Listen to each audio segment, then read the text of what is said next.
A poor girl stands in front of a mansion holding a photo and asks the billionaire, "Have you seen this boy?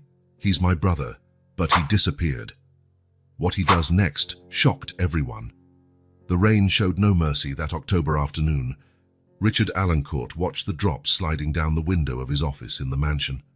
At 45, he ran a business empire that stretched across 3 continents, yet the impeccable garden view no longer impressed him.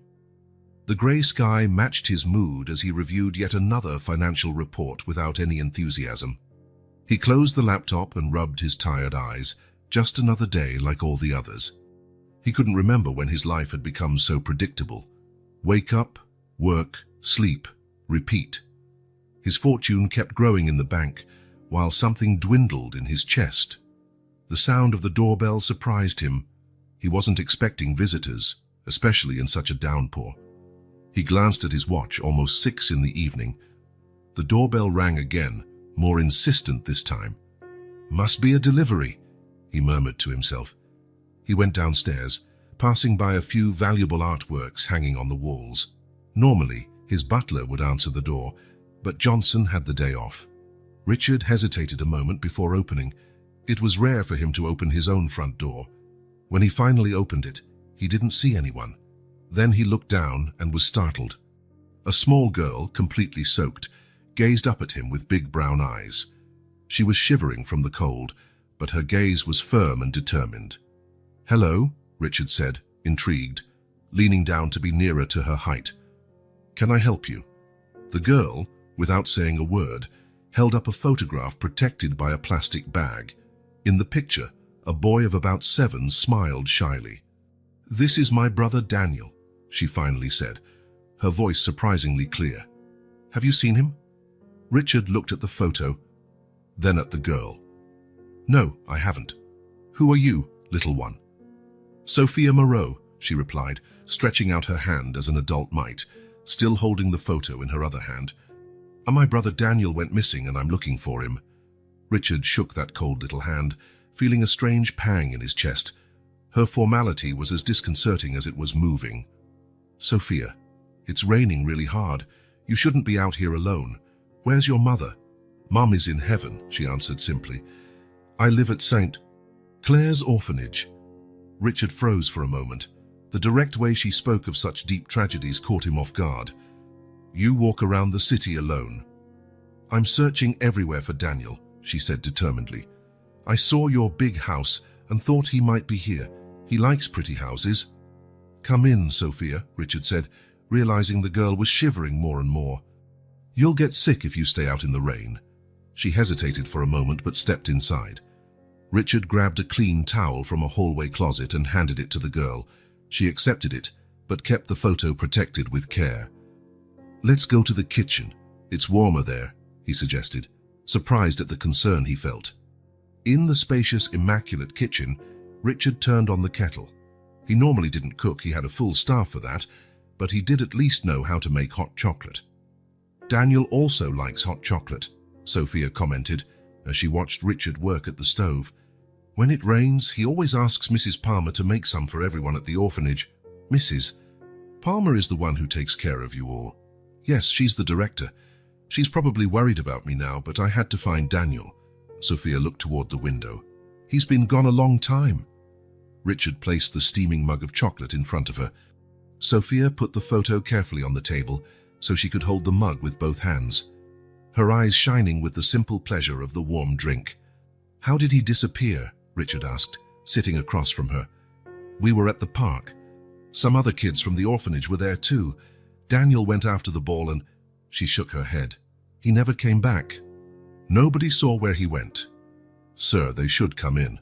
Richard hesitated. Taking in a child he didn't know seemed unwise, but leaving her in the rain was unthinkable. "Sophia, I'll help you. First, we need to get you dried off before you get sick. Do you live far from here?" She nodded. "St. Clair's orphanage. It's far from the park." Richard felt his heart clench. Our 5-year-old child walking alone through the city, in the rain, looking for her missing brother. He took the towel and handed it to Sophia again, who accepted it gratefully. "Johnson," Richard said to the butler, "bring her something warm to drink." As the butler left, Sophia stood there, rubbing her wet hair with the towel. She showed no fear or nervousness about being in a stranger's house, only that impressive determination. The butler returned with a steaming mug of hot chocolate, which Sophia accepted with both hands, her eyes momentarily lighting up with childish delight at the drink. "Daniel also likes hot chocolate," she said after a few sips. "When it rains, he always asks Mrs. Palmer to make some for everyone." Richard knelt so he was at her level. "I need to take you back to the orphanage. They must be worried about you." "But I have to keep looking for Daniel," she insisted, looking out the window as if her brother might appear at any moment. "I know you want to find your brother," Richard said gently, "and I want to help. But first, we need to talk to the people at the orphanage. They must be really worried." "Mrs. Palmer is always worried," she said, scrunching her nose, "but she's not searching for Daniel the right way." The way she spoke, so articulate for such a small child, impressed Richard. "Marcus," Richard called out, turning to the driver who waited discreetly. "Get the car ready. We're taking Sophia back." 20 minutes later, the Bentley stopped in front of an old brick building. A discreet sign read, "St. Clair's Orphanage, established 1908. The place was well kept but clearly modest. As soon as they got out of the car, the main door opened, and a middle-aged woman with graying hair in a tight bun ran toward them, braving the rain. "Sophia Moreau! Thank goodness!" She stopped upon seeing Richard. "Oh, sir, thank you so much for bringing her. We've been looking for her for 2 hours." Sophia didn't run to the woman. She stayed beside Richard, holding his hand firmly. "I found her at the gate of my house," Richard explained, shielding the girl with the umbrella. "Mr. Alancourt?" the woman asked, surprised. "I'm Mrs. Palmer, the director of St. Clair's. Please come in. This child needs to dry off before she catches pneumonia." Inside, the orphanage was clean and organized, but furnished with worn pieces. Children of various ages peeked curiously from doors and hallways as they walked by. Richard felt their eyes following him. Clearly, men in suits didn't visit often. In the small director's office, Sophia was handed over to a staff member to change her clothes, though she cast a meaningful look at Richard, as if saying, "Don't go away." "Mr. Alancourt, I don't know how to thank you," Mrs. Palmer said, offering him a towel. "Sophia has never run away before. She's usually a very obedient child. She told me she's looking for her brother," Richard said, wiping his face. "Daniel, right?" The director's smile faded. "Yes, it's a terrible situation. Daniel disappeared almost 3 months ago. The police investigated, but," she sighed heavily, "with so many cases and limited resources, a missing orphan isn't a priority." "How did it happen?" "Daniel went to play in the park nearby with a group of children and 2 supervisors. At some point, he simply vanished. No one saw anything. There were no concrete leads." She lowered her voice. "Sophia refuses to accept it. She insists he'll come back, that someone needs to search harder. What about their mother? Isabella Moreau passed away a little over a year ago. Cancer. She fought bravely, but..." Mrs. Palmer shook her head. "Both children were left alone in the world. Isabella had no close family who could take them." Richard felt an inexplicable jolt upon hearing the mother's name. It was a common enough name to be just a coincidence, he thought. "Children without a home suffer twice as much when they lose siblings," Mrs. Palmer continued. "It's the last family bond they have." Sophia returned in dry clothes, still holding the protected photo. She sat in a chair near Richard, as though his presence gave her security. "Sophia, Mr. Alancourt is leaving now," Mrs. Palmer began. "We need to thank him for..." "Will you help me find Daniel?" Sophia interrupted, looking directly into Richard's eyes. Silence filled the office. Richard felt the weight of the question and the child's determined gaze. He was a specialist in complex business deals, not missing persons cases. The logical response would be to offer a donation to the orphanage and move on. But something in those brown eyes stopped him from turning away. "I'll do what I can," he replied, surprising even himself. "I have some contacts who might help." Sophia's face lit up with a smile that seemed to brighten the entire room. "Mr. Alancourt, Mrs. Palmer interjected cautiously. This is extremely kind of you, but we don't want to cause you any trouble. It's no trouble, he said firmly. He pulled a card from his jacket's inner pocket and handed it to the director. I'll need more information about Daniel and the circumstances of his disappearance. Can we talk tomorrow? Mrs. Palmer looked at the card as though it were a relic. Of course, whatever you need. Richard stood up to leave, but Sophia held his hand. Can I show you something before you go? He nodded, curious. The girl led him by the hand through the hallway to a small shared dormitory. There were 5 beds, each with a small trunk at the foot. Sophia led him to one of them. This is Daniel's bed. I keep his things for when he comes back. She opened the trunk and took out a small sketchbook. The pages were filled with childish drawings, surprisingly good for a 7-year-old. He's very good at drawing, Richard commented. He wants to be an artist when he grows up, Sophia replied in the present tense, as if refusing to consider any possibility other than her brother's return. Richard flipped through the sketchbook and stopped at a drawing of a woman and 2 children holding hands. Is this your family? Sophia nodded. Mom is there. She was the best mother in the world. Richard felt something odd stir within him as he looked at the drawing. The woman's figure had long, dark hair, just like Sophia's. Your mother, what was she like? Sophia smiled. She was beautiful, and she told the best stories. She spoke French too. Sometimes she sang us French songs to help us sleep. Moreau, French, dark hair. Richard felt a chill down his spine but pushed the thought away. Coincidences happen. Mr. Alancourt, came Mrs. Palmer's voice from the doorway. Sorry to interrupt, but it's going to rain again soon. Richard returned the sketchbook to Sophia. I'll come back tomorrow, okay? We'll start looking for your brother. Promise? I promise. In the car on the way home, Richard couldn't stop thinking about the girl and her determination. Marcus drove in silence until he finally asked, Everything all right, sir? Richard realized he'd been staring at the rain, lost in thought. Yes. Just thinking. The little girl touched your heart, didn't she? Richard almost denied it instinctively. He wasn't known for showing emotions, but he nodded. There's something about her. I can't explain. Once home, he dismissed the butler and went straight to his private office. He sat at his computer and typed, Isabella Moreau. The search brought up various results. He filtered them for the region and recent years. A simple obituary appeared, dated the previous year. Isabella Marie Moreau, 38, passed away after a long battle with cancer. She is survived by 2 children, Daniel, 7, and Sophia, 5. Private ceremony. There was a small photo. Richard felt his heart stop for a moment. Those eyes, that subtle smile. My God, he murmured, leaning back in his chair. Isabella, his Isabella, the woman he had loved 20 years ago, when he was just an ambitious student in Paris. The love he abandoned to pursue his business path. The person he had promised to come back for once he was established, but never did. How did he not see it? Sophia had the same eyes as her mother. He opened a drawer and took out an old box. Inside was a single photograph, he and Isabella in an embrace in front of the Eiffel Tower, young and in love. Turning the photo over, he read the delicate handwriting, Forever, no matter the distance, Isa. The clock read nearly midnight by the time Richard managed to organize his tumultuous thoughts. Isabella, his Isabella, gone. And she left 2 children behind. Why had she never looked for him? Did they really end on such bad terms? He remembered their last conversation. He was explaining he had to return to the United States to take over the family business. She was too understanding, saying she would wait if needed.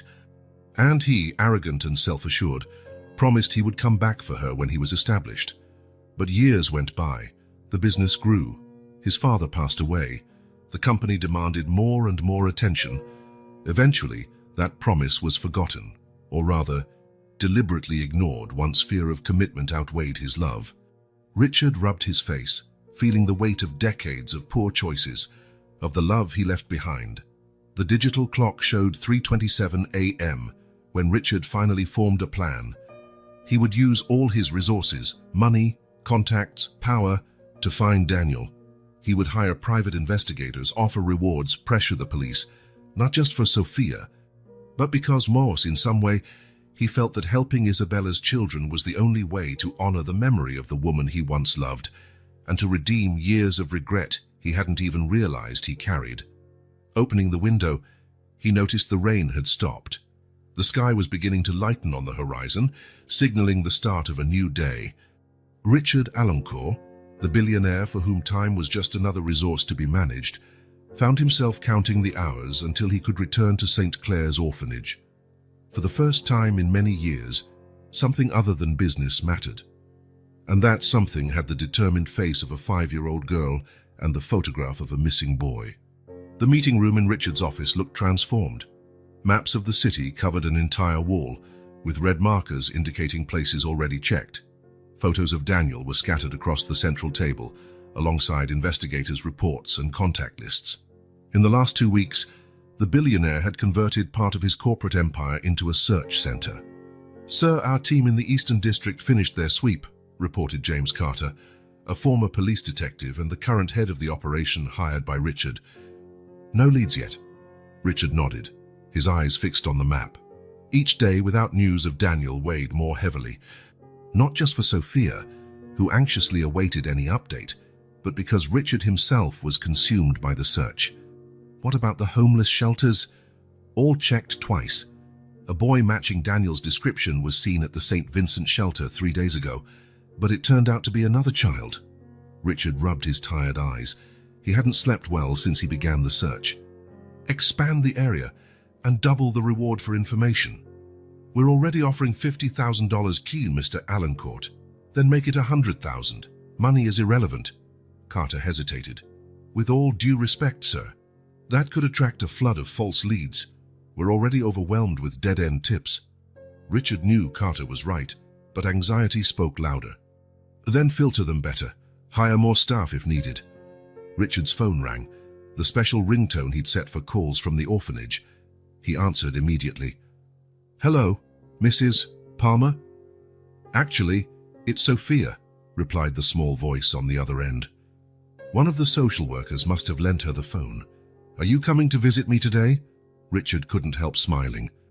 In recent days, his visits to the orphanage had become routine. "Yes, little one. Around 5 o'clock, okay?" 5 o'clock, she confirmed seriously. "I'll be waiting on the steps." When he hung up, he noticed Carter watching him curiously. "Daniel's sister," Richard explained, as if needing to justify the smile.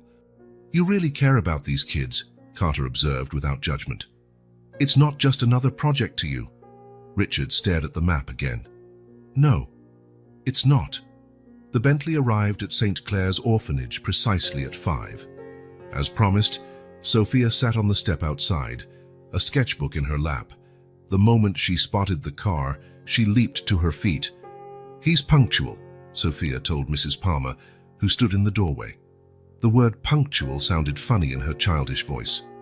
"Hello, Sophia," Richard greeted her, getting out of the car with a small package in hand. "How was your day?" "Normal. I did my math homework and drew pictures." She pointed to her sketchbook. "Any news about Daniel?" It was always her first question. Richard had learned not to offer false hope. "We're still looking. Lots of people are helping." Disappointment flashed in her eyes for a second, but Sophia had grown used to handling letdowns. She nodded with maturity. "I brought something for you," he said, extending the package. She opened it carefully. Sophia never tore wrapping paper, always untying ribbons and folding the paper. Inside was a set of professional colored pencils, the kind artists use. "Wow," she exclaimed, touching each pencil reverently. "They're like the ones Daniel always wanted. I thought you could draw while we wait for news of him. And when he comes back, you can share." Sophia hugged the pencil case to her chest. "Thanks. I'll save half for him." Mrs. Palmer, watching from the doorway, motioned for them to come inside. "It's getting cold out here." Inside the orphanage, the other children were used to Richard's presence by now. Some waved, others approached to show him toys or drawings. Unlike his first visits, when they treated him like a celebrity, he was now simply Sophia's friend who's looking for Daniel. "Mr. Alencourt, could we speak for a moment?" asked Mrs. Palmer, indicating her office. Sophia got the hint. "I'll go show my pencils to Amy, be right back." When they were alone, the director closed the door. "Some social workers are asking questions about your involvement with Sophia." Richard frowned. "What kind of questions?" "About your intentions. It's unusual for an outsider, especially someone with your profile, to get so involved with a child from the system. I'm just helping her find her brother. We know that, and we're immensely grateful." Mrs. Palmer hesitated. "But Sophia is growing very attached to you. She talks about you constantly, draws pictures of the two of you together. When you don't find Daniel, or if the visit stops suddenly..." Richard understood the concern. "I won't abandon her, Mrs. Palmer. Not intentionally, I'm sure. But your life is complicated. Companies, travel, commitments. Sophia is my priority now," he affirmed, with a conviction that surprised even himself. "And she will remain so, with or without Daniel." The director studied him for a few moments, as if measuring the sincerity of his words. "You know, in the first few weeks after Daniel disappeared, Sophia stopped speaking. Completely. The therapists were very worried." She offered a gentle smile. "Since you showed up, she's almost back to her old self." Richard didn't know how to respond. Something inside him warmed. "We just need to be sure there won't be another abandonment in her life," Mrs. Palmer concluded. "There won't be," Richard promised. When he left the office, he found Sophia waiting in the hallway, holding her new pencil set and her sketchbook. "Want to see what I drew today?" she asked, opening the sketchbook without waiting for an answer. On the page were 3 figures: a small dark-haired girl, a slightly older boy, and a tall man in a suit. The 3 were holding hands. "That's us," she explained, pointing to each figure. "Me, Daniel, and you." Richard felt something tighten in his chest. "It's a very beautiful drawing, Sophia. When we find Daniel, we can be like that," she said, with a simplicity that made it even more poignant. "He'll like you." "I hope so," Richard replied, trying to ignore the lump forming in his throat. The next day, Richard was in his office at the company when he received a call from Carter. "Sir, I think we have something." Richard straightened in his chair. "Go on." "One of our contacts in social services got a tip about a solitary boy showing up at a small square in the North District. It matches Daniel's age and physical description. Apparently, he's been sleeping on a bench and receiving food from local vendors. Why didn't anyone report it before? That area has a lot of homeless children, and according to witnesses, he runs when adults approach. He only accepted food from an elderly lady who sells sandwiches there." "I'm going there now," Richard said, already reaching for his jacket. "Sir, maybe it's better if our team confirms first." "I'm going in person, Carter." 20 minutes later, the Bentley parked near the square in question. It was a modest place, with a few worn wooden benches and a small play area. Street vendors sold food and trinkets along the edges. Richard brought a photo of Daniel and showed it to several vendors. Most shook their heads until he reached an elderly woman with a sandwich cart. "Ah, yes," she said, adjusting her glasses to see the photo better. "He's the quiet boy. He's been coming around these last few days. Very polite, but doesn't talk much." Richard's heart pounded. "When did you last see him?" "This morning. I gave him a sandwich and some juice." "Poor thing looked starving, but insisted on giving me a drawing as payment." She smiled. "He's got talent, that little one." "A drawing?" Richard felt a chill. According to Sophia, Daniel loved to draw. "Yes, I keep them all. I have a grandson who draws too, so I appreciate art." She pulled out a few carefully folded sheets from a folder. They were simple pencil sketches on scraps of salvaged paper, but one caught Richard's eye immediately. A little girl with dark hair and a wide smile. "Sophia," he murmured, recognizing the likeness.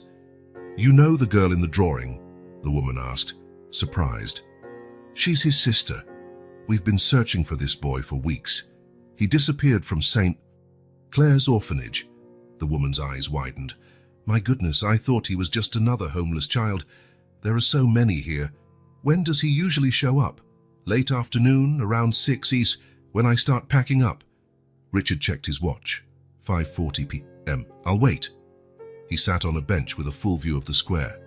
He tried to blend in, removing his jacket and loosening his tie, though he knew he still looked out of place.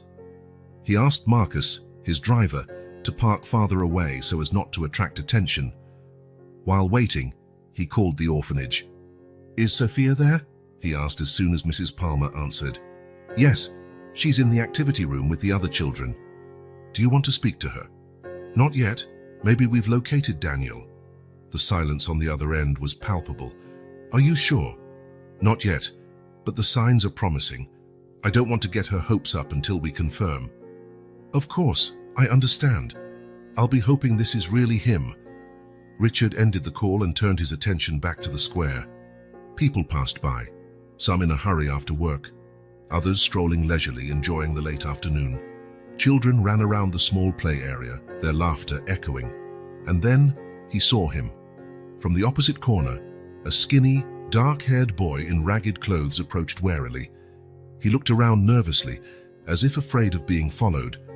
Even from a distance, Richard recognized the features. The boy from the photo, a bit thinner and more disheveled, but unmistakably Daniel. His first instinct was to run over to him, but he held back. If the boy was running from adults, a sudden approach might scare him away. He watched as Daniel cautiously neared the sandwich cart. The elderly vendor smiled upon seeing him. Richard saw the boy hand over another drawing, receive a sandwich, then sit on a distant bench to eat. He looked exhausted and scared, but not hurt. Richard breathed a sigh of relief. Now, how to approach a traumatized boy who would likely flee at the first sign of danger? He thought of Sophia, of her unwavering resolve to find her brother. If anyone could approach Daniel without scaring him, it would be her. But bringing her here without certainty was risky. The answer came as an epiphany. He took from his pocket the set of colored pencils he'd promised to give Daniel. Sophia had insisted he keep half to give Daniel when they found him. Moving slowly, he maintained a safe distance and sat on a bench nearby. He took out a blue pencil, then a piece of paper from his folder, and started sketching without any real skill. Just simple lines forming what might be a car. From the corner of his eye, he noticed Daniel's interest. The boy watched, probably curious about the man in a suit trying to draw. Richard continued, now adding what might be a house. His drawing was terrible, and he knew it. After a few minutes of feigned frustration, he sighed loudly. "I've never been good at drawing," he said, apparently to no one, but loud enough for the boy to hear. "My friend Sophia draws way better than me, and she's only 5. The mention of the name made Daniel stiffen visibly. Richard kept going without looking directly at him. "She gave me these pencils to give to her brother, Daniel. She said he's an amazing artist." Richard placed the open pencil case on the bench beside him. "But I'm having trouble finding him." A tense silence lingered. Richard dared not look, fearing he'd scare the boy away. "Why are you looking for him?" The child's voice, almost a whisper, made Richard hold his breath for a second. He turned slowly to find Daniel standing a few feet away, watching him with a mix of fear and hope. "Because I promised his sister I'd help," Richard answered sincerely. "Sophia is very worried about you." "Is Sophia okay?" The question came out laden with concern. "Yes, she's fine.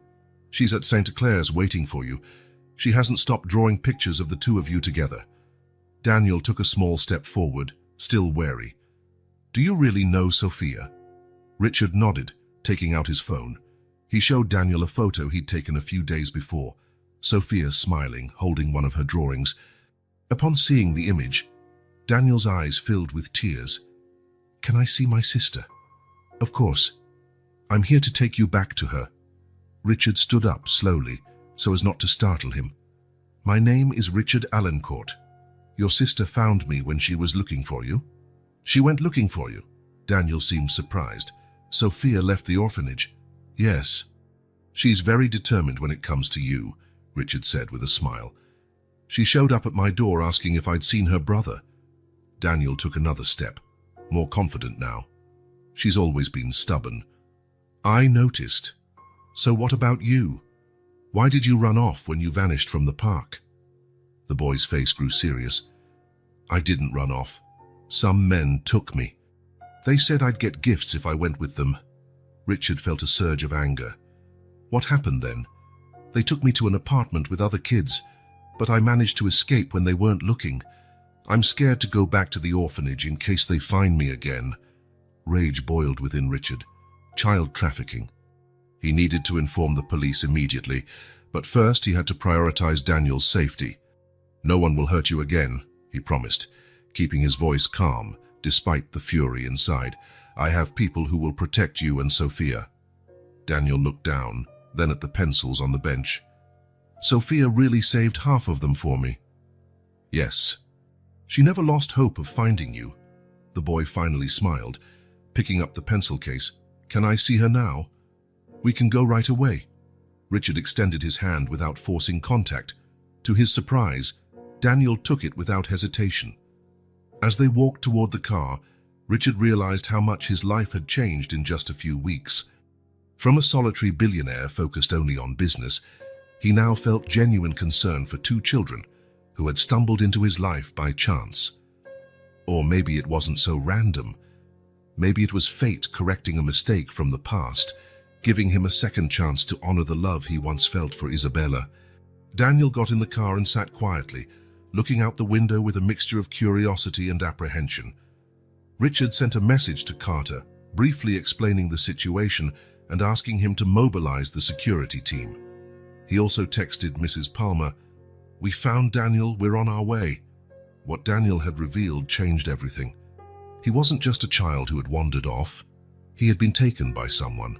Richard vowed that besides reuniting the siblings, he would do everything in his power to uncover and punish those responsible. As the car glided through the streets toward the orphanage, Richard observed Daniel's profile, noticing the similarity with Sophia, the same large eyes, the same dark hair. Isabella's children. They weren't his biological children, at least he believed so at the time, but in that moment Richard knew, with a certainty he had never felt before, that he would do anything to protect them. They had filled a void in his life he hadn't even known existed. And now, the joy Sophia would feel when she saw her brother again would be the greatest reward he could imagine. Richard's car approached St. Clair's orphanage as the sun began to set. Seated in the back, Daniel remained quiet, clutching his pencil case like a talisman. Occasionally, he glanced at Richard with a mix of curiosity and caution. "We're almost there," Richard said gently. "Sophia must be waiting." Daniel simply nodded, turning his gaze back to the window.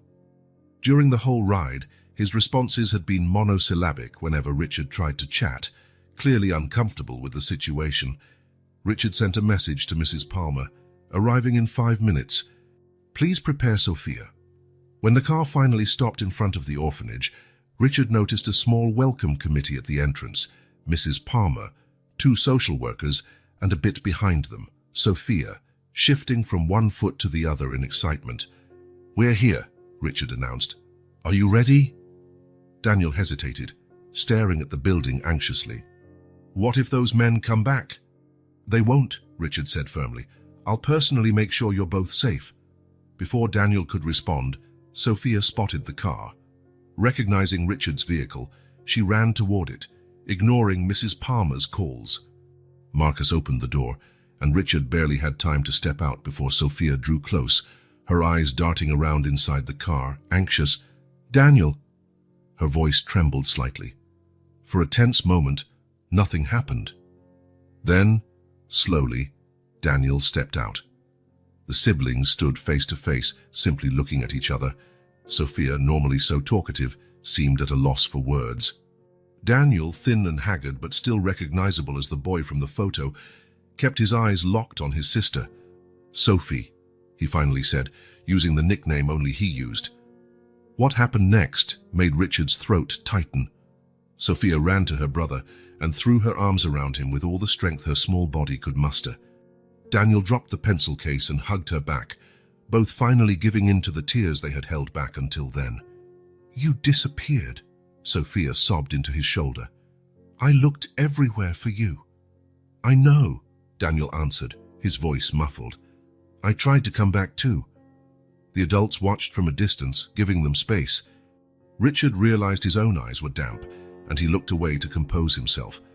When he looked again, Sophia had stepped back slightly to examine her brother. "You're so thin," she said, with a child's frankness. "And dirty."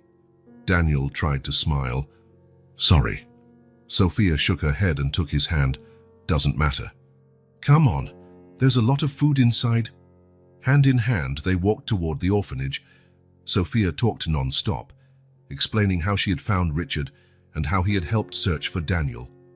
The boy listened silently, occasionally glancing back as though to confirm the billionaire was still there. Mrs. Palmer approached Richard as the children went inside. "I have no words to thank you," she said, emotion evident in her voice. "It's not necessary," Richard replied, "but we need to talk about what Daniel told me. He wasn't lost, he was taken." The director went pale. "My God, we suspected, but hearing the confirmation." "I've already mobilized my security team. I'm ensuring this place is guarded 24/7. And the police will need to question Daniel carefully. Of course, his well-being comes first. He looks so fragile." Richard nodded, watching the siblings entering the building. "I'll go in to make sure he's settling in. Then we can discuss next steps."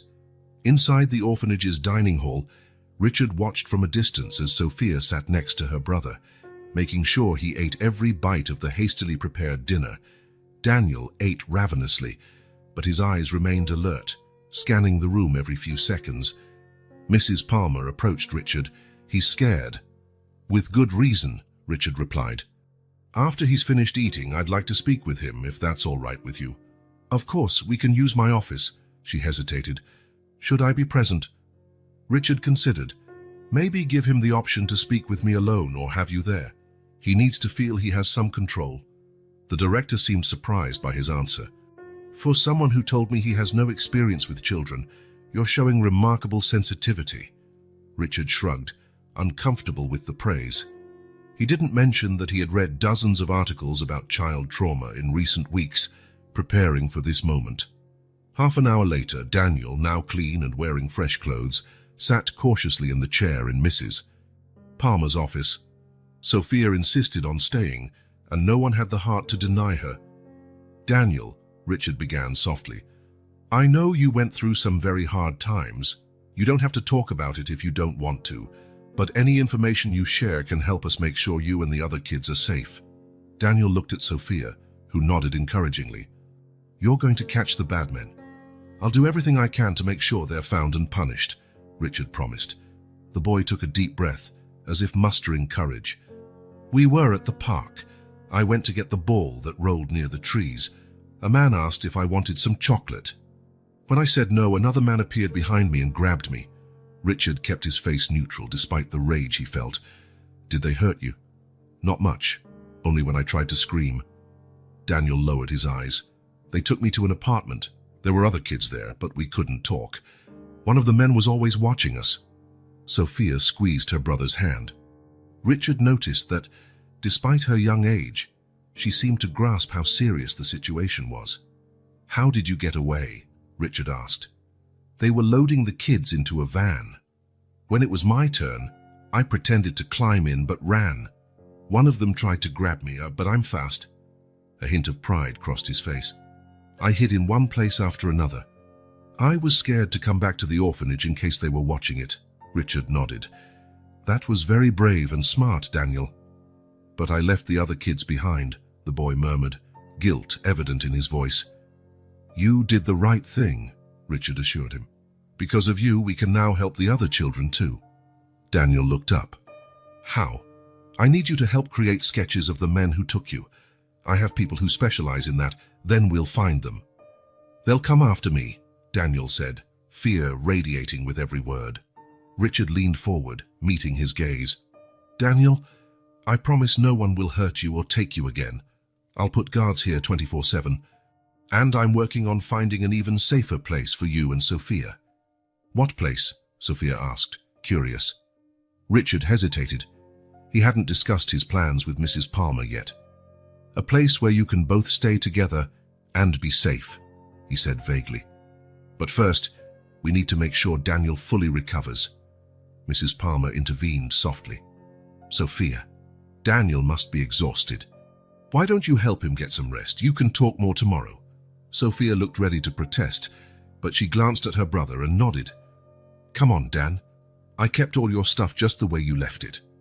Once the children had left, Mrs. Palmer turned to Richard. "What was that safer place you mentioned?" "My home," he said simply. "I have the space, the security and the resources to care for them properly. Mr. Alancourt, while I appreciate everything you've done, adoption or custody doesn't happen overnight. There are procedures, evaluations, adaptation periods." "I'm aware," he interrupted politely, "and I intend to follow all the required protocols. I'm not suggesting I take them tomorrow. But I will begin the process as soon as possible." The director studied him for a long moment. Why do you care so much about these specific children?" Richard knew this question would arise eventually. He decided to be partly honest. "I knew their mother once, a long time ago. I didn't realize they were her children until recently. I feel I owe it to her memory." 2 hours later, Richard was about to leave when Sophia appeared in the hallway, still awake. "Daniel finally fell asleep," she informed him. "He had nightmares the first few times he tried." Richard knelt to be on eye level with her. "That's normal after what he's been through. He'll get better with time." Sophia nodded with a seriousness beyond her years. "Thank you for bringing my brother back. I promised I'd help. Remember?" She gave a slight smile. "You're leaving now?" "Yes, it's late, but I'll be back tomorrow." Sophia seemed satisfied with that answer. "Daniel's scared of you." Her frankness caught him off guard. "Why is that?" "He thinks you want something in return for helping. Adults always want something." Richard felt a pang in his chest, hearing such a cynical view of the world from such a small child. "I don't want anything, Sophia. I helped because it was the right thing to do." She tilted her head, sizing him up. "I told him you're different. That you promised to help and you did. And I'll keep my promises," Richard said. "You can count on me for whatever you need." Sophia held up her pinky finger. "Pinky promise?" Richard smiled and hooked his pinky with hers. "Pinky promise." Satisfied, Sophia turned to go back to the dorm but paused. "Tomorrow Daniel wants to show you his drawings. He doesn't let anyone see them, but he said he would let you because you brought the colored pencils." "I'll consider it a great honor," Richard replied sincerely. Driving back home, Richard reflected on the day's events. Finding Daniel was only the beginning. The boy was physically safe, but psychological healing would take time. And the threat still loomed. Whoever was behind the abduction might try again. On his phone, his to-do list grew longer. Hire more security for the orphanage, start the process of temporary custody, investigate the trafficking network, prepare rooms in his house for the children. His world, once orderly and predictable, now revolved around 2 small lives that had entered it by chance or perhaps fate. Richard realized that for the first time in years, he wasn't thinking about contracts, acquisitions, or profits. He was thinking about how to gain Daniel's trust, how to keep that hopeful sparkle in Sophia's eyes, how to honor Isabella's memory by caring for what she loved most. Arriving at his empty, silent mansion, Richard made a decision. 2 of the guest rooms would be immediately transformed, one in shades of blue, with space for drawing, the other in pink tones, with shelves for books. He didn't know how long the legal process would take, but when Daniel and Sophia could come, he would be ready. And maybe, just maybe, they would fill the void he hadn't even known existed in his life until Sophia knocked on his door that rainy afternoon. Night had already fallen when Richard entered his private office in the mansion. After intense weeks helping Daniel readjust at the orphanage and expediting the custody process for the children, he finally had a moment to himself. He poured himself a whiskey and walked over to the window, looking at the distant city lights. The silence of the house, once comforting, now felt oppressive. He had grown used to Sophia's energy and, more recently, Daniel's quiet presence. His daily visits to the orphanage had become the highlight of his day. Richard opened the desk drawer and removed the old box he had kept for years. Inside, in addition to the photo of him with Isabella in Paris, were other small treasures. A note she had written in French, a ticket from a concert they had attended together, a small seashell they'd collected on a weekend trip to the coast. He sat down, holding the photograph under the lamp's light. Isabella smiled with that expression that had always captivated him, a mix of joy and mystery, as if she knew something he still needed to discover. "Why did you never look for me, Isa?" he murmured at the image, as though she might answer. 20 years ago, Richard had been just an American student in Paris, completing an exchange program in business administration. Isabella was studying literature at the Sorbonne. They met in a little bookstore near the Seine, both searching for the same rare book. The connection was immediate and intense, 6 months of a love that felt destined to last forever, until his father fell ill, forcing Richard to return to the United States to take over the family business. "I'll come back for you," he had promised at the airport. "Once I stabilize the company, I'll come get you." Isabella had smiled with those eyes Sophia inherited. "I'll wait," she'd replied simply. The first weeks were filled with daily phone calls, passionate letters, and future plans. Then, as the demands of the business grew and his father's health worsened, contact became less frequent. 3 months, 6 months, a year. Then, absorbed in expanding the company after his father's death, driven by ambition and work, Richard let the promise slip away. The calls stopped. The letters were no longer sent. Paris and Isabella became beautiful but distant memories of another life. Richard sipped the whiskey, feeling the familiar burn of guilt. How could he have been so negligent with what truly mattered? How had he allowed financial reports and board meetings to replace the one true love he'd known? And now, discovering Isabella had died, leaving behind 2 children, Sophia with her 5-year-old determination, and Daniel with his artistic talent and guarded eyes. Why had she never told him anything? Why had she never sought him out? Richard picked up the note written in Isabella's elegant handwriting. "Mon cœur t'appartient pour toujours." "Thaisa, my heart belongs to you forever, Isa," words he had failed to honor. He stood and walked to the shelf where he kept a photo album from that time. Few people knew this sentimental side of the ruthless Richard Alencourt. He flipped through pages, reliving moments, Isabella laughing as she tried to correct his French accent, the two sharing one umbrella on a rainy afternoon. Isabella lost in a book, unaware she was being photographed. The last photo showed only Isabella, looking directly at the camera with a serious, almost solemn expression. It was taken the evening before his departure. "What happened after I left?" Richard asked the silence. "How was your life, Isa? Who was the father of your children? Were you happy?" Questions without answers, now haunting him.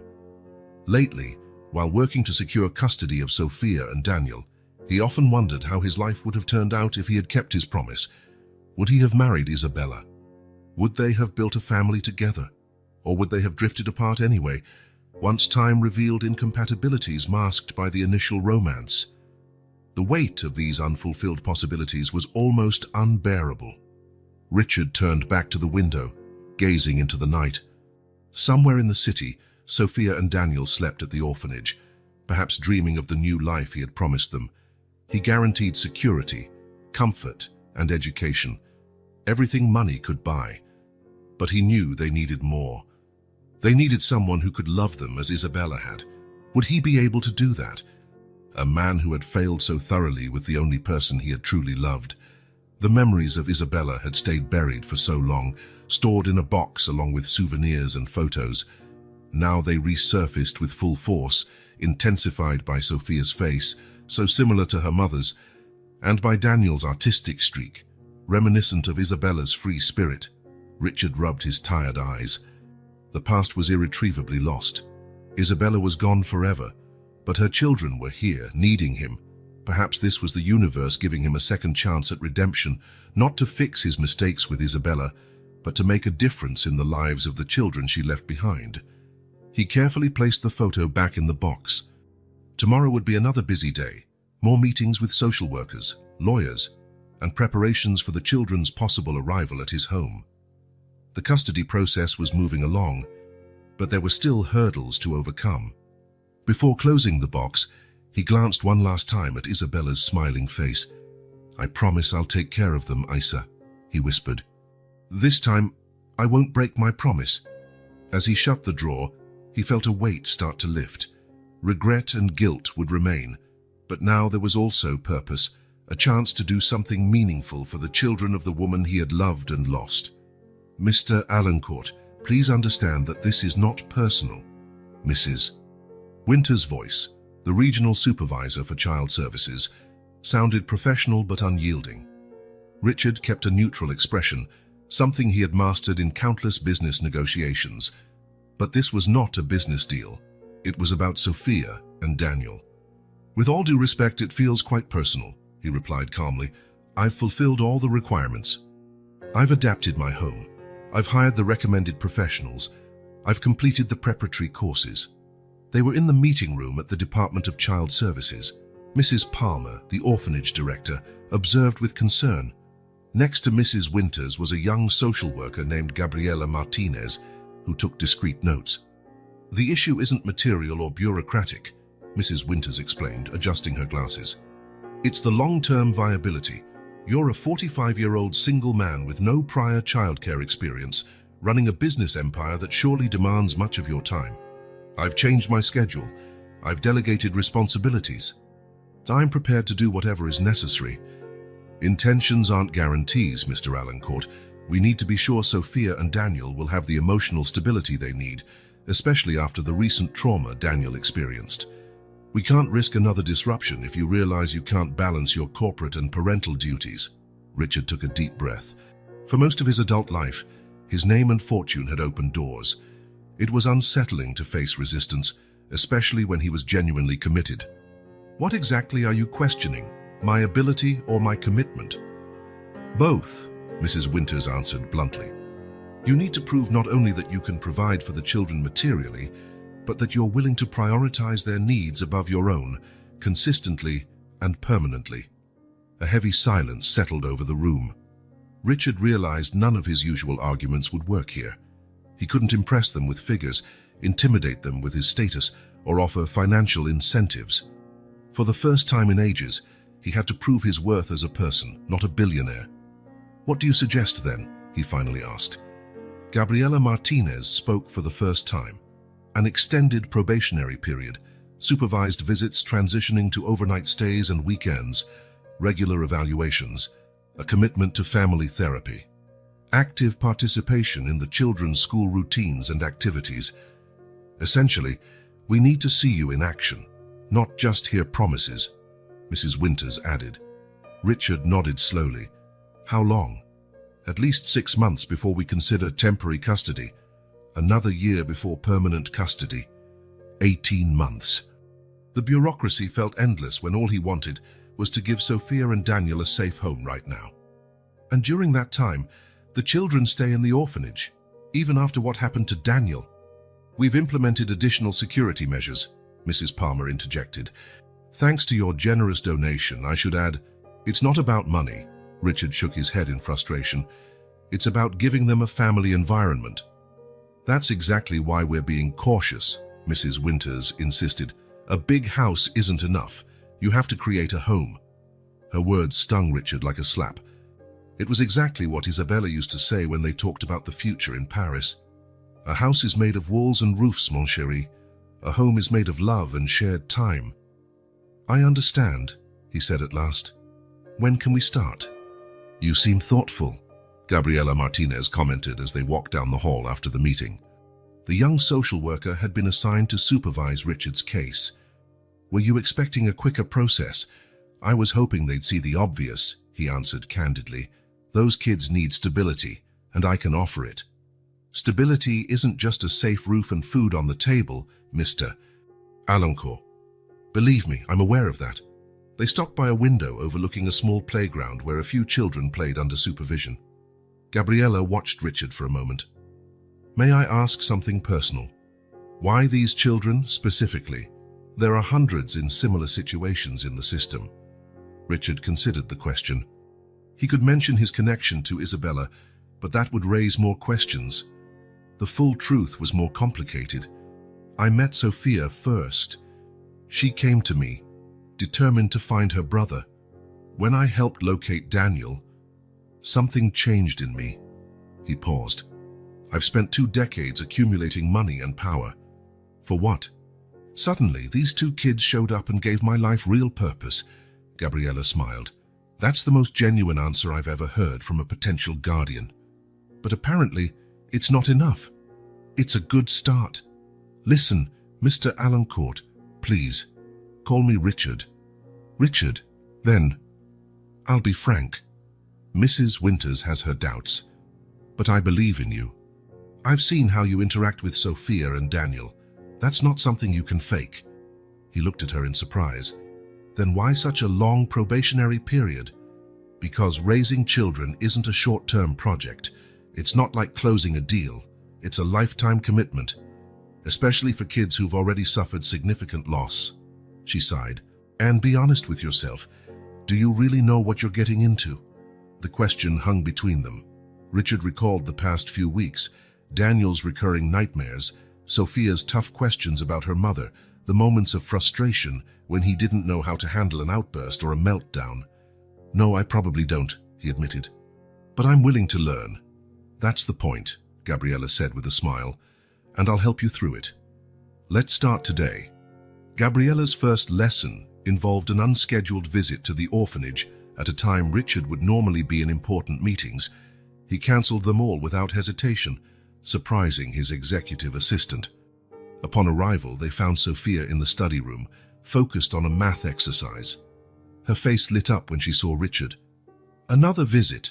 Today wasn't a visiting day, she exclaimed, running to hug him. Thought I'd surprise you, he said, hugging her back. Daniel is in art therapy, Sophia informed him. He drew you yesterday. Drew me? Yes, Doctor. Leo asked him to draw people who are important to him, and he drew Mom, me, and you. Richard felt a rush in his chest. It was the first clear sign that he had earned some of Daniel's trust. May I see him? He asked. His session ends in 15 minutes, Gabriella said. Meanwhile, Sophia, how about showing Richard what you're learning? The girl nodded eagerly and pulled Richard by the hand to her desk. As she proudly explained two-digit addition, Richard noticed Gabriella observing their interaction closely. Later, when they left Sophia to visit Daniel in the art therapy room, Gabriella remarked, You have a natural way with her. Sophia makes it easy. She's open and communicative. And Daniel? More complicated. He still holds back. I think he's afraid to get attached and be abandoned again. Gabriella nodded. That's a common fear for kids who've gone through what he has. Building trust takes time. Entering the room, they found Daniel putting away art supplies. He looked at Richard warily but didn't move away when the billionaire approached. I heard you made a very special drawing yesterday, Richard said gently. Daniel shrugged, but a slight blush tinged his cheeks. Dr. Liu told me to... I see. You don't have to show me if you don't want to. The boy hesitated, then walked over to a folder and removed a drawing. 3 figures holding hands. A woman with dark hair, a small girl, and a man in a suit. It's really good, Daniel, Richard praised sincerely. You have real talent. Mom used to draw too, he said in a low voice. She taught me. It was the first time Daniel had shared anything personal about Isabella with him. Richard felt privileged to witness it. What else did she teach you? A small smile appeared. How to make crepes, how to fold paper boats, how to sing in French. She sang to you. Every night, Sophia chimed in, walking into the room. Daniel remembers more than I do. A comfortable silence fell, full of unspoken memories of Isabella. Richard felt simultaneously close to and distant from her, close through the children she had loved, distant for all the experiences he'd never share with her. In the following weeks, Gabriella established a rigorous schedule. Richard visited the children at varied times, attended school meetings, learned about child nutrition, bedtime routines, and trauma coping techniques. His mansion was gradually transformed. The 2 bedrooms he'd initially set up were supplemented by a playroom, a study area, and an art studio for Daniel. He hired a housekeeper experienced in childcare and arranged for an in-home therapist. But the biggest challenge was neither logistical nor financial. It was personal. I don't understand why I need all this training, Richard commented after a particularly exhausting lesson on child development. Plenty of parents have half this preparation. Gabriella looked him in the eye. Most parents learn gradually, from the child's birth onward. You're entering midway with kids who already carry emotional scars. It's like jumping straight to advanced level without the basics. I suppose you're right, he conceded. Also, Gabriella went on, you're used to giving orders and having people solve problems for you. Parenting doesn't work like that. You can't delegate when things get tough. Do you think I'd do that? I think it's your default mechanism. Look at how you handled Daniel's disappearance. You mobilized resources, hired people, but the emotional part, the real connection, came afterward. Her words hit Richard hard. It was true. In his adult life, he'd used money and power to keep emotional distance, to control situations without truly engaging. What should I do then? He asked, feeling suddenly vulnerable. Learn to be present, not just physically, but emotionally available. When Sophia cries, when Daniel has nightmares, it's not about fixing the problem, but being there and feeling with them. Richard mulled over her advice. It ran counter to everything he practiced in the business world, where emotions were considered weaknesses. Detachment was valued, and practical solutions always won. I don't know if I can be who they need, he admitted at last. Gabriella smiled. The fact that you're even wondering shows progress. Most people assume they're naturally ready to be parents. The next morning, Richard surprised everyone by announcing a temporary 3-month leave from his executive duties at the company. He appointed his vice president as interim CEO and reduced his responsibilities to the bare minimum. What do you plan to do with that time? Gabriella asked when he told her. Learn how to be present, he replied simply. The first test came sooner than expected. That same afternoon, during a supervised visit, Daniel had an emotional breakdown after seeing a news segment about missing children on TV. The boy hid under a table, trembling and refusing to come out. The old Richard would have called a specialist, offered gifts to distract the child, or tried to fix the problem as efficiently as possible. Instead, he knelt on the floor, keeping enough distance not to invade Daniel's space. I'm here, he said softly. I'm not going anywhere. You can stay there as long as you need. And he stayed. Minutes turned into an hour. His knees ached, but he didn't move. Eventually, Sophia joined them, sitting silently beside Richard, her small hand finding his. When Daniel finally emerged, his eyes red and face tear-streaked, there were no grand declarations or magical solutions, just 3 people sitting on the floor, connected by something deeper than words. Gabriella, observing discreetly, made only one note in her report. Prioritizes emotional needs over quick fixes. Significant progress. That night, alone in his mansion, still awaiting the children he hoped would one day call it home, Richard felt himself changing fundamentally. Not just his routine or environment, but something in his core. For the first time since losing Isabella, he was learning to truly care, to get involved, to risk his heart. It was both terrifying and liberating. And looking at the empty rooms waiting for Sophia and Daniel, Richard realized the real challenge wasn't proving to the system he could be a good guardian. It was proving to himself that he could be more than the empty, wealth-driven man he had become. The call came at 3 in the morning. Richard woke at the first ring, fumbling for his phone on the nightstand. Since he began the custody process for Sophia and Daniel, he slept with the phone within arm's reach, always on alert. Hello? His voice was rough with sleep. Mr. Allencourt, this is Martha from St. Clair's Orphanage. The night supervisor's voice sounded tense. I'm sorry to disturb you, but Sophia is sick. High fever, difficulty breathing. We are taking her to St. Mary Hospital. Richard was already out of bed, reaching for his clothes. What did the doctor say? Is it serious? Seems like pneumonia. The fever started yesterday afternoon, but it got drastically worse in the last few hours. I'm on my way. How's Daniel? He's fine, but very worried. He doesn't want to leave her side. Tell him I'm coming. I'll get to the hospital as fast as I can. Richard ended the call and finished dressing in automatic motions. Driving through nearly empty streets at dawn, his mind flooded with images of Sophia, her determined smile, her unshakable confidence since the day she appeared at his door. The thought of anything happening to her was unbearable. The hospital was bright and quiet when he arrived. At the pediatric emergency reception, A nurse led him to the room where Sophia was. Daniel sat in a chair by the bed, clutching his sister's hand, wearing an expression far too serious for his young face. Mrs. Palmer dozed in a chair in the corner. Sophia looked small and fragile against the white hospital sheets, oxygen tubes in her nose, monitors beeping softly, her usually vibrant face now pale and worn. "Hey, champ," Richard whispered, approaching the bed. Sophia opened her eyes with difficulty.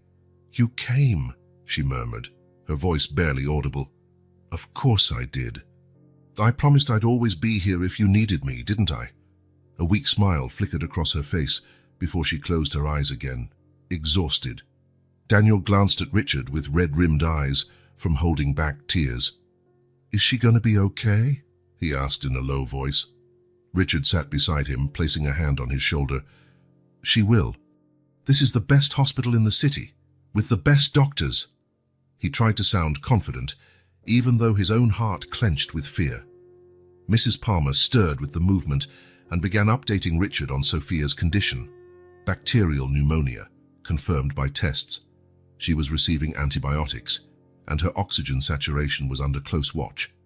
"The doctor said we caught it in time," Mrs. Palmer explained, "but the next 24 hours are crucial. 24 hours. Richard thought of tense negotiations that lasted days, corporate crises requiring weeks of attention. Nothing compared to this anguish, to the helpless feeling of watching the girl struggle for each breath. "I'm staying," he announced. It was not a question or a request. It was a statement. "Mr. Alancourt, there's no need," Mrs. Palmer began. "I'm staying," he repeated more firmly. "Daniel can stay too, if he wants." The boy nodded, gripping his sister's hand even tighter. Hours dragged on. Richard cancelled all his upcoming meetings with a single message to his assistant. Gabriela Martinez, the social worker, arrived in the morning, surprising him with coffee and fresh clothes she had picked up from his house. "How is she?" Gabriela asked, observing Sophia's restless sleep. "The doctor says she's responding to antibiotics, but they're still worried about the fever." Richard rubbed his tired face. "I should have noticed something was wrong. How could you have known?" "She was quieter than usual during my last visit. I thought she was just tired." Gabriela rested a hand on his arm. "Don't blame yourself. Kids can get sick very quickly." Daniel, who had finally dozed off on an improvised chair, woke with a start. For a moment, he seemed disoriented, until his eyes found Sophia and then Richard. "You're still here," he said, sounding surprised. "I promised I'd stay," Richard responded. "Want to get breakfast? The cafeteria should be open." To his surprise, Daniel nodded and got up. Before leaving, he leaned over his sister and whispered something in her ear. A private ritual between the siblings, Richard realized.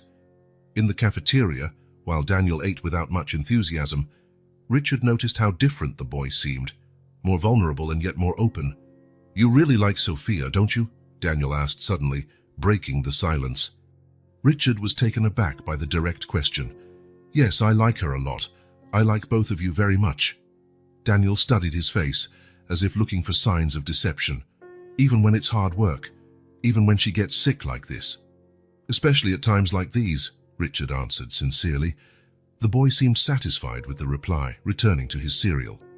After a few minutes, he spoke again. "Mom was sick for a long time. She said she would get better, but she didn't." Richard felt a knot in his throat. It was the first time Daniel directly mentioned Isabella to him. "I'm sorry, Daniel. It must have been really hard." "Sophia's not going to die too, is she?" The question came out small, filled with fear. Richard's heart twisted painfully. "No, she won't," he assured, silently praying he was right. "This is different, and the doctors know exactly how to treat it." Daniel nodded slowly, absorbing his words. Then, to Richard's total surprise, the boy reached out and briefly held his hand. "Thanks for staying with us." 3 days. Sophia remained in the hospital for 3 long days, and Richard didn't leave her side except for short breaks when Gabriela insisted he take a moment to eat or breathe fresh air. Daniel also stayed, establishing a routine of drawing by his sister's bedside, telling stories when she was awake, or simply holding her hand. During those days, seeing Sophia's fragile life under threat, Richard realized the depth of what he felt. It wasn't merely compassion or a sense of duty. It was love, a love he had never felt before, not even for Isabella. The idea of losing Sophia, or Daniel, was simply unbearable. On the third afternoon, her fever finally broke for good. The doctors, pleased with her progress, said she could be discharged the next day. "We did it," Richard whispered to the girl as he adjusted her pillow. "You were very brave." Sophia smiled, still weak, but with that characteristic determination shining in her eyes. "I knew you'd stay. Daniel knew too." Richard glanced at the boy sleeping on the makeshift chair. "How do you mean?" "He said you were different, that you wouldn't leave when things got tough." The simple words hit Richard hard. He realized that over these months, while he'd thought he was earning Daniel's trust, the boy had also been testing him, assessing his sincerity and commitment. When Gabriella arrived that evening to check in, she found Richard seated between the two children, reading a story while Sophia listened with sleepy eyes and Daniel drew quietly. "Looks like we have good news," she remarked, smiling at Sophia's noticeable improvement. "I'm going home tomorrow," Sophia announced, her energy gradually returning. "That's wonderful." Gabriella turned to Richard. "Can we speak for a moment in the hallway?" Alone, Gabriella regarded him with an expression he couldn't decipher. "What you did these last few days went beyond any expectations, Richard."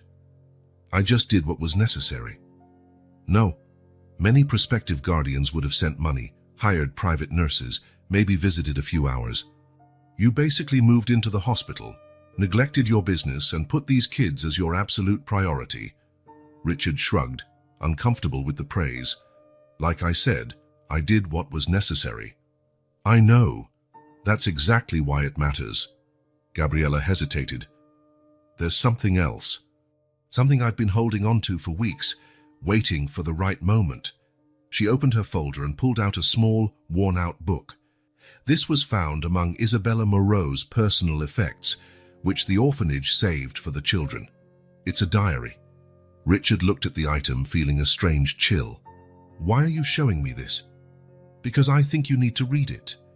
Normally, I'd give something like this directly to the children when they're old enough, but in this case," she handed him the diary, "there's information here you need to know. For everyone's sake." Reluctantly, Richard took it. "Are you sure this is appropriate?"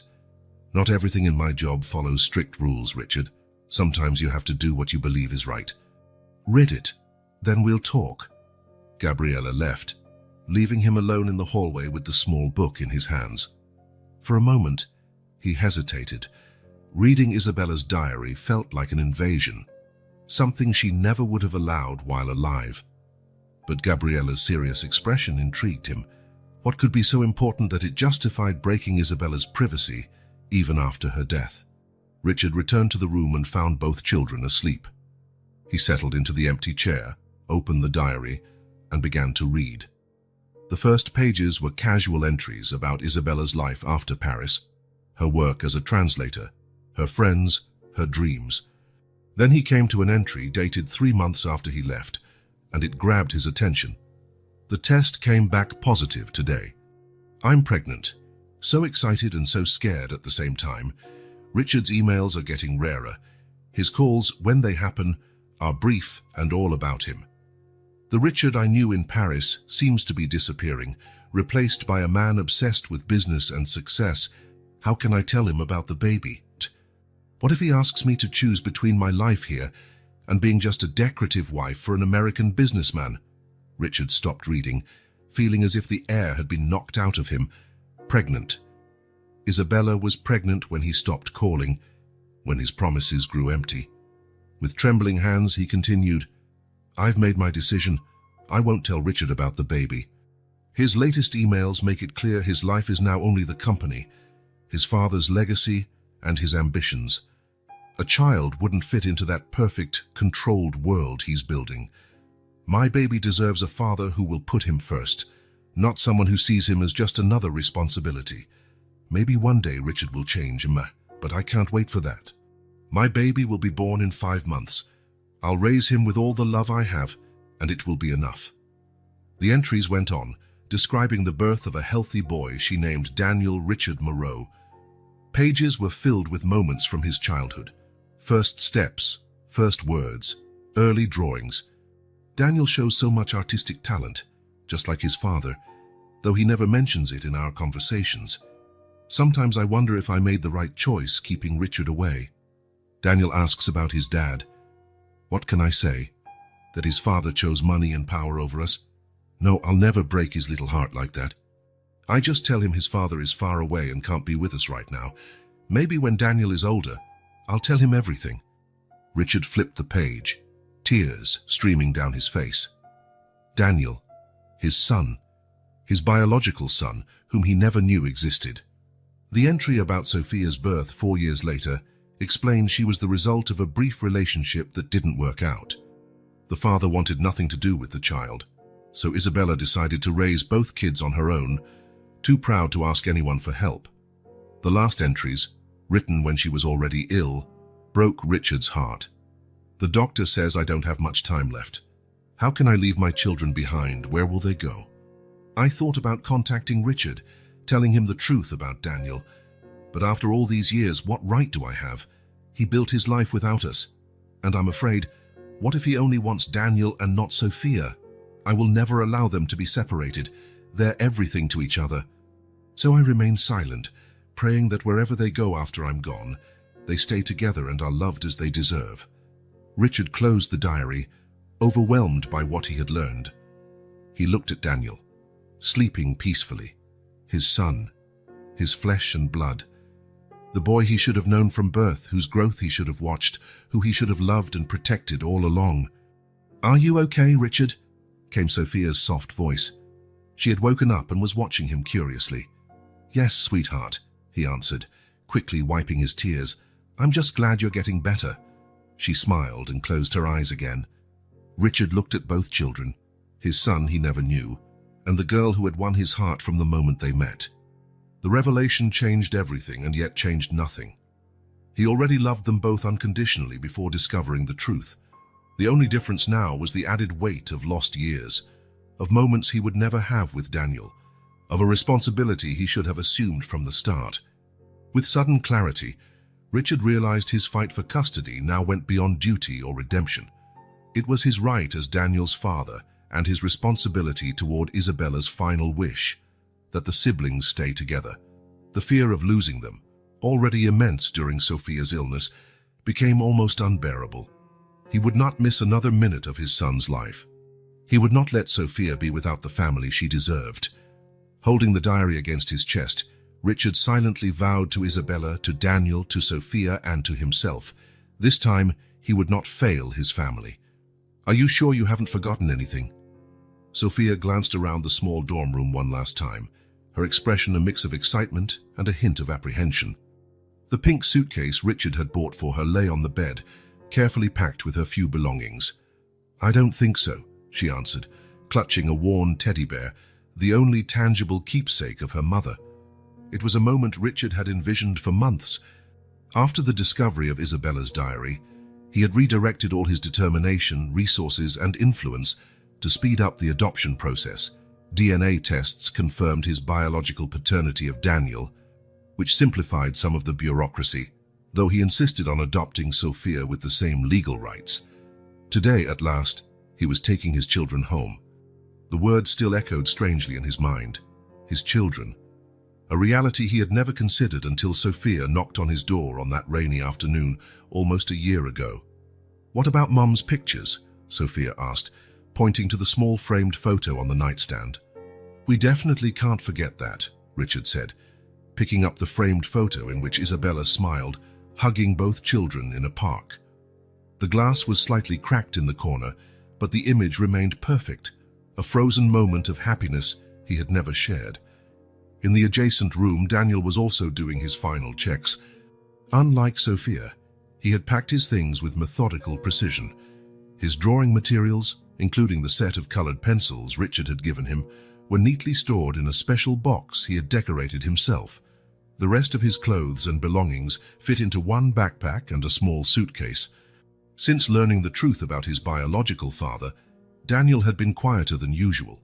not angry or resentful to Richard's relief, but introspective, trying to reconcile the story Isabella had told about his absent father with the man who now stood in front of him.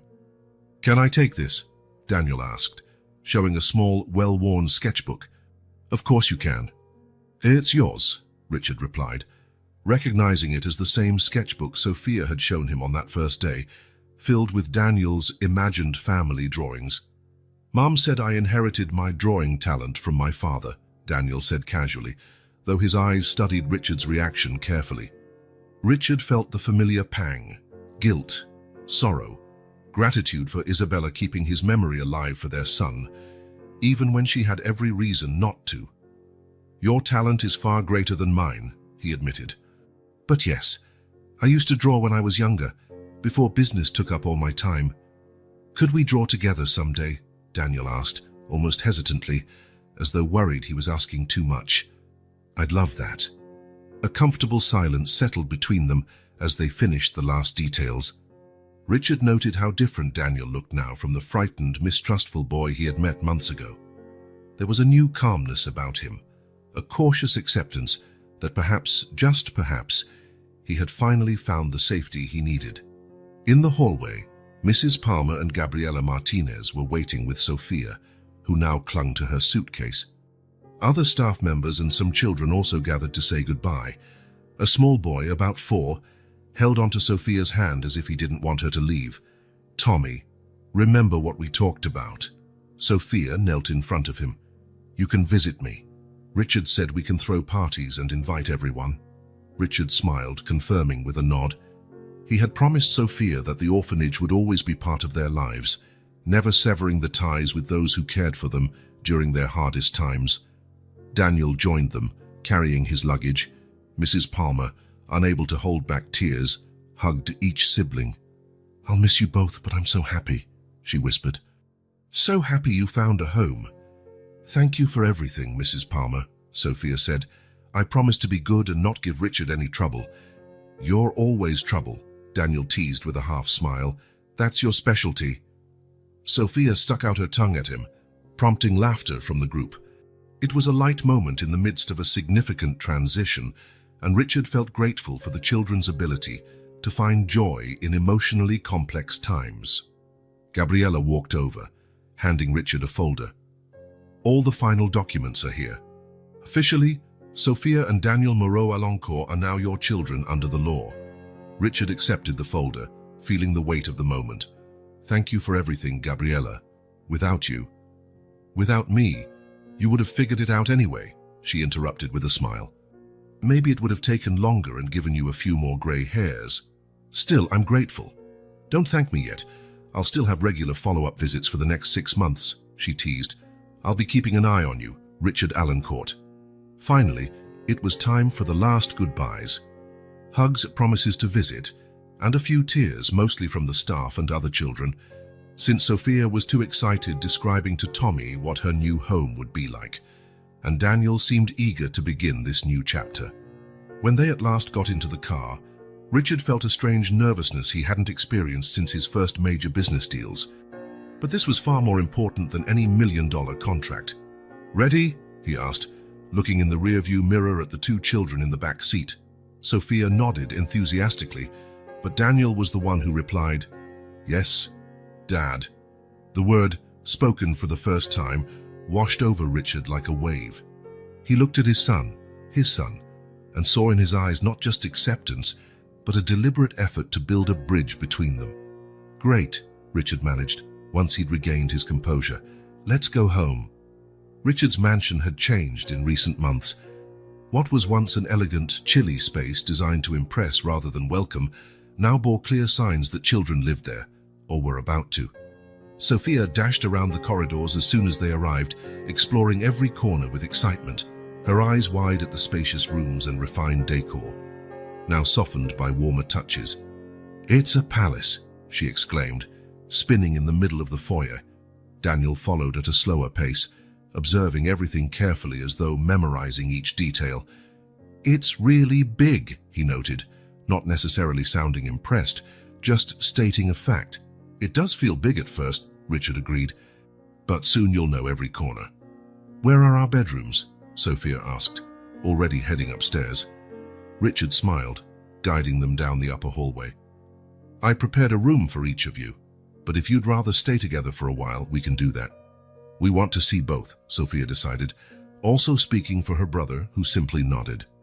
Richard opened the first door, revealing a room decorated in soft shades of purple and green, Sophia's favorite colors. There was a canopy bed, a bookshelf full of stories, a study desk, and, to her delight, a chest filled with costumes and toys. "It's perfect," she squealed, running inside and touching every surface as if disbelieving its reality. Daniel's room next door had a more subdued decoration in shades of blue and grey. A professional drawing table occupied a corner near a window that offered the best natural light in the house. An easel stood strategically placed, and shelves displayed art supplies that any professional artist would envy. Unlike Sophia's exuberant reaction, Daniel froze in the doorway, gazing at the room with an expression Richard couldn't decipher. "If there's anything you don't like, we can change it," Richard hastened to say. "I tried to guess what you—" "It's perfect," Daniel interrupted, his voice almost a whisper. "How did you know?" "Know what?" "My room in the apartment we had with Mom. It was this shade of blue, and I've always wanted a real drawing table." Richard felt a lump in his throat. "I guess I got lucky." Daniel stepped slowly inside, touching the drawing desk as though it was something precious. "I can really use all this." "It's yours, Daniel." "Everything here is yours." Sophia appeared in the doorway, still brimming with excitement. "My room has its own phone. I can call Tommy whenever I want." "As long as it's not after bedtime," Richard said, trying to set some fatherly limits, though he suspected he might give in if she insisted. The afternoon passed in a thorough exploration of the mansion. Richard showed them the heated indoor pool, the game room, the library, and the massive kitchen, where Mrs. Brown, the new housekeeper he'd hired for her experience with children, was already baking welcome cookies. "What's behind that door?" Sophia asked, pointing to the entrance of Richard's private study. "My office," he replied. "You can come in whenever you want, but I do keep important documents there, so please don't make a mess." "So we can really go anywhere?" Daniel asked, sounding genuinely surprised. "Of course," Richard said, eyeing him curiously. "This is your home now." "At the orphanage, there were lots of off-limits places," Daniel explained. "And before that, in the apartment, Mum had a closet of important things we couldn't touch." Richard smiled, recalling Isabella's organized nature. "Well, here the rules are simple.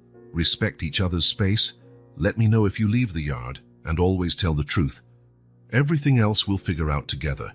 "Sounds fair," Daniel said, visibly relieved by the simplicity of it. Their first dinner together was a special occasion.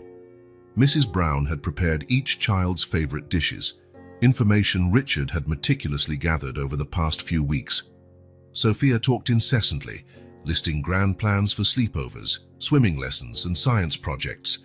Daniel, quieter, ate in silence, but Richard noticed he grew more relaxed with each passing hour. When dessert arrived, chocolate ice cream for Sophia, apple pie for Daniel, Richard felt it was the right time to make a short speech. "I wanted to say something," he began, drawing the children's attention. "I know this move is huge for both of you. A new home, new routines, and I'm new at this too. I've never been a father before." "But you are a father," Sophia corrected in her straightforward way. "At least for Daniel." Richard exchanged a glance with Daniel, who was listening intently. "Yes, biologically for Daniel. But being a father isn't just about biology. It's about love, care, being there. Things I never gave Daniel when he was younger." Richard felt his voice falter slightly. "And I want you both to know that to me, you're equally my children. Sophia, legally you're now my daughter as much as Daniel is my son. There's no difference in my heart." Sophia smiled, seemingly satisfied by his explanation. Daniel kept his gaze on his plate, but Richard noticed he was gripping his fork tightly. "We'll make mistakes," Richard went on. "I know I will. But I promise I'll always try to do my best for you, always listen to you, and never ever fail to be there when you need me." "Like when Sophia got sick?" Daniel asked, finally looking up. "Exactly. I'll be there through every moment, the good and the tough ones. Mom used to say that's what family is, Sophia chimed in. People who stay together even when it's hard. Richard felt his heart tighten. Isabella had taught her children well, despite all she had faced alone. Your mom was very wise, he replied. And speaking of her, I want you to know you can talk about her any time. I want to learn about her through you. Hear your stories. Keep her memory alive in this home. Tears welled in Daniel's eyes, though he fought to hold them back. Sophia, more open with her emotions, let a few tears slip as she smiled. She would have liked you, Sophia declared confidently. I'm sure of it. Hours later, with the children finally settling into their new rooms, Richard sat in his study, holding Isabella's diary. He had read and reread every page over the past weeks, trying to understand the woman he loved and the choices she had made. Now, with her children sleeping under his roof, he understood more deeply why she had kept Daniel from him. The younger Richard Allen Court, obsessed with success and power, would not have been the father Daniel deserved. It took 2 decades, an irreparable loss, and a chance encounter with a determined little girl for him to become the man Isabella might have hoped for. A soft knock on the door pulled him from his thoughts. It was Daniel wearing new pajamas, looking simultaneously older and younger than his 7 years. Still can't sleep? Richard asked gently. Daniel shook his head. The bed is too soft, and the room is too quiet. I understand. It takes time to get used to a new place. The boy stepped closer, noticing the diary in Richard's hands. Is that Mom's diary? Richard nodded. Yes, I'm trying to know her better through it. She used to write every night, Daniel recalled. Said it was like talking to her own heart. A comfortable silence enveloped them. Daniel seemed to be pondering something important. Can I ask you something? He finally said. Anything. If you had known about me, would you have come to get us? The question Richard had dreaded since learning the truth. He considered offering immediate reassurance, but Daniel deserved honesty. The man I was 20 years ago, I'm not sure, Richard admitted. I was so focused on building wealth and power that I might not have appreciated what truly mattered. Your mum probably knew that. Daniel nodded, processing the confession. But the man I am today, Richard continued. Without a doubt, I would have rushed to you the moment I found out, and I deeply regret every day I missed, every moment of your life I wasn't there for. Daniel was silent for a while, absorbing his words. Then, to Richard's surprise, he reached out and touched the diary. Mom said I'd understand one day, he murmured. I think I'm starting to understand now. Richard felt a deep ache imagining Isabella having that conversation with their son, trying to explain his absence without destroying Daniel's image of him. Your mom was extraordinary, Richard said. She raised you both with so much love and strength. She was, Daniel agreed. She said you had good things in you too, that I got my artistic side from you. Richard smiled. Well, she definitely exaggerated. Your talent is all your own, Daniel. The boy glanced at the clock on the wall. I think I'll try to sleep now. Want me to walk you back to your room? Daniel seemed to think about it. Could you stay until I fall asleep? Just tonight? Of course, Richard said, standing up and gently placing the diary back in the drawer. I'll read you as many stories as you want. As they walked down the hall, Richard hesitantly placed his hand on his son's shoulder. To his surprise and relief, Daniel didn't pull away. Instead, he leaned slightly into the touch, a subtle gesture that might have gone unnoticed if Richard weren't so attuned to every response. In Daniel's room, Richard settled into the armchair beside the bed while the boy nestled under the covers. You know what Sophia told me today? Daniel asked, adjusting his pillow. What? That she always knew she'd find you. That somehow she felt you were waiting for us, even before she met you. He shook his head. She's weird sometimes. Richard smiled. Your sister has a special intuition. Do you think it was a coincidence? Her knocking on your door that day. The question hung in the air, laden with meaning. Richard thought about all the big and small decisions that had led to this moment, his past choices, Isabella's choices, Sophia's path through the rain to his door. I think some people are meant to find each other, he finally said. It might have taken a while, but we ended up where we belong. Daniel seemed satisfied with that answer. His eyes began to close, sleep finally overtaking the day's excitement. "Good night, Dad," he murmured, already half asleep. "Good night, son," Richard replied, savoring the word, feeling both its weight and its lightness. Leaving the room, he noticed Sophia's light was still on. He peeked through the slightly open door and found her sitting up in bed, surrounded by her new books and toys. "Still awake, little one?" Sophia looked at him with shining eyes. "I'm too happy to sleep," Richard chuckled, walking in. "Even the happiest people need rest. Will you stay until I fall asleep? If you want me to." She nodded, gathering her treasures and setting them aside before crawling under the blankets. Once she was snug, she gazed at Richard with eyes so much like Isabella's. "It worked," she declared with satisfaction. "What worked?" "My plan. To find Daniel and to find a family for us." Richard sat on the edge of the bed, touched by the simplicity and depth of her words. "Yes, it worked perfectly," he agreed. "Mom would be happy." Sophia yawned, her eyes beginning to close. She always said that love finds a way. As Sophia drifted off, Richard stayed there, pondering her words. Love finds a way. Isabella had always been the romantic of the two. He had preferred concrete plans and measurable outcomes. Now, watching his newly adopted daughter, his daughter, sleep, and thinking of his son in the next room, Richard finally understood the wisdom behind those words. Through winding, unexpected paths, through loss and redemption, love truly had found a way. And his life, once measured by acquisitions and profits, would forever be defined by these genuine bonds no fortune could buy. Isabella had given him the greatest gift anyone could receive, not only a biological son he never knew existed, but also a courageous little girl who had shown up at his door seeking help and, in doing so, offered him a chance to begin again. A chance to finally learn what it truly meant to be rich. The opportunity to become the father he should have been from the start, one who could give Daniel and Sophia the love, protection, and family they deserved, was now a reality. And in that reality, Richard Allen Court discovered that life's true treasure was not stored in bank accounts, but in the unwavering connection of hearts bound by love, trust, and hope for the future.